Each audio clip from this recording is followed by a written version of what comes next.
മോളെ, സുകുമാരിയമ്മ വരുമ്പോ മോളൊന്ന് സംസാരിക്കണം. അല്ലെങ്കിൽ വരുണിനെതിരെ അവര് പരാതിയോ മറ്റോ കൊടുക്കുകയാണെങ്കിൽ ആകെ പ്രശ്നമാവും. ഞാൻ പറയാമേ. പ്രിയ ഇങ്ങനെ കിടക്കേണ്ടി വന്നതിൽ എനിക്ക് നല്ല സങ്കടമുണ്ട്.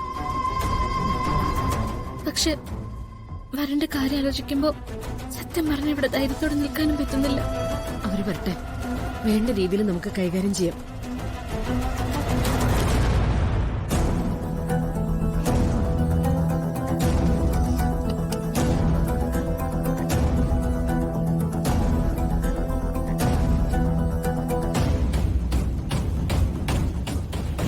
ഞാൻ കണ്ടു, എന്റെ മോൾ അനങ്ങാതെ കിടക്കുന്നത് ഞാൻ കണ്ടു.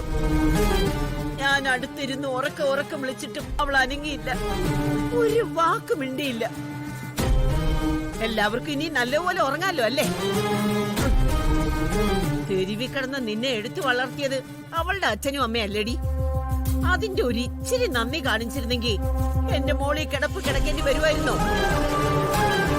മുത്തശ്ശി, ഞങ്ങൾ എല്ലാവരും ഇവിടെ നിൽക്കുന്നത് പ്രിയങ്കയുടെ കാര്യത്തിൽ വിഷമമുള്ളതുകൊണ്ട് തന്നെയാണ്. അവൾക്ക് ഇങ്ങനെയൊക്കെ സംഭവിക്കുന്ന ആരും കരുതിയിരുന്നില്ല.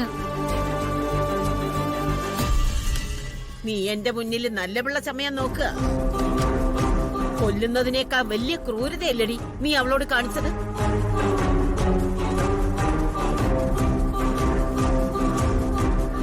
അവളുടെ സ്ഥാനത്ത് കയറാൻ, അവളെ ചവിട്ടി പുറത്താക്കാൻ ഒരു മടിയില്ലല്ലോടി നിനക്ക്. ഇത്തിരിയെങ്കിലും മനുഷ്യത്വം ഉണ്ടോ നിനക്ക്? സുകുമാരിയമ്മേ, രാധിക മോളെ ഒന്നും പറയരുത്. ഓ, രാധിക മോളെ പറഞ്ഞാ ഇപ്പൊ നിങ്ങക്ക് പൊള്ളും.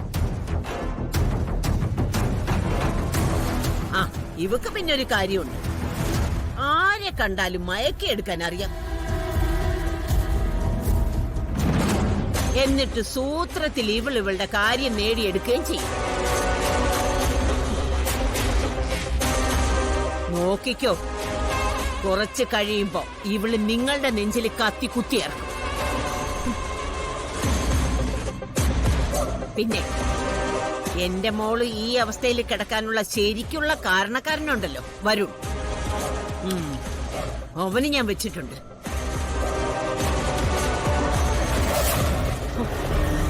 എന്റെ മോള് കണ്ണു തുറന്ന് അവനാണ് അവളെ എന്തെങ്കിലും ചെയ്തതെന്ന് പറഞ്ഞ പിന്നെ നോക്കിക്കോ. ഇപ്പോഴേ കണിമംഗലത്തുനിന്ന് ഒരുത്തൻ ജയിലിൽ കിടക്കുന്നുണ്ടല്ലോ, അതിന്റെ തൊട്ടടുത്ത് കിടക്കും വരുൺ.